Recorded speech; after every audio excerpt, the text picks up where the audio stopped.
to our top story. I want some answers on this. I'd like to know who authorized it, who paid for it, and who paid for the postage. So here's the question. Is it a useful flyer or straight-up streetcar propaganda? A city councilor in Lake Oswego is demanding answers after the flyer showed up in mailboxes just days before a critical and controversial vote on the streetcar. If plans go forward, this would be the longest, most expensive stretch of our streetcar, $458 million. A lot of people think, though, it's already a done deal given that flyer. K2 wants to know who sent it, so we sent Anita Cassay to find out. What'd you find, Anita? Well, here is a copy of that flyer. It's not unusual to get something like this before a big public hearing, but people are mad because this one really just talks about the streetcar. And with the timing, they want to know why the other two less expensive options, the bus and doing nothing at all, were not included in this.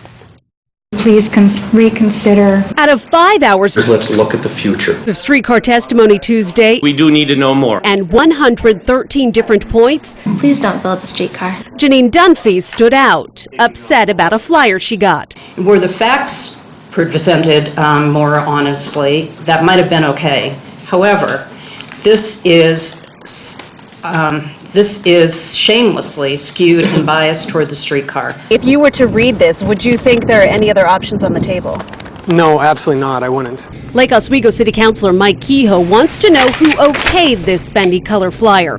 It was sent on the city's postal code to some 37,000 plus people just days before their last chance to comment on a controversial plan to link Portland and Lake Oswego with a $458 million streetcar. There are three options. We're not talking about any of the other options. We're just promoting on what I would consider to be a propaganda piece.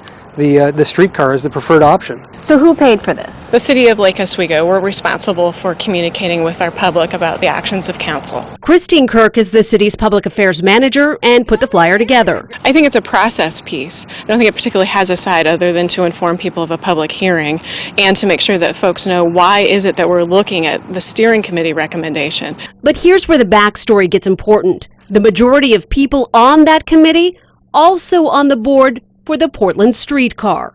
Does that sound like a balanced and unbiased group to you? It doesn't to me. If you want a predetermined outcome, you pick a predetermined group of people to make the decision. And it seems like that's what's gone on here in this committee recommending this, and then us holding this up to the citizens saying, guess what, we've picked this. Well, it's not a surprise.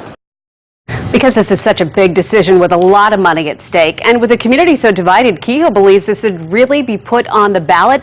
As for this flyer right here, we are told the total cost will be tallied by Tuesday's vote. Deb? Anita, thank you. Lake Oswego's mayor and another city councilor admitted to some conflict of interest issues connected to the streetcar, but they didn't rescue themselves from voting on it, recuse themselves rather. If you want to see the documents about that and the committee members' links, we have them on our website, KATU.com. Click on Inside K2 and you can look for the links.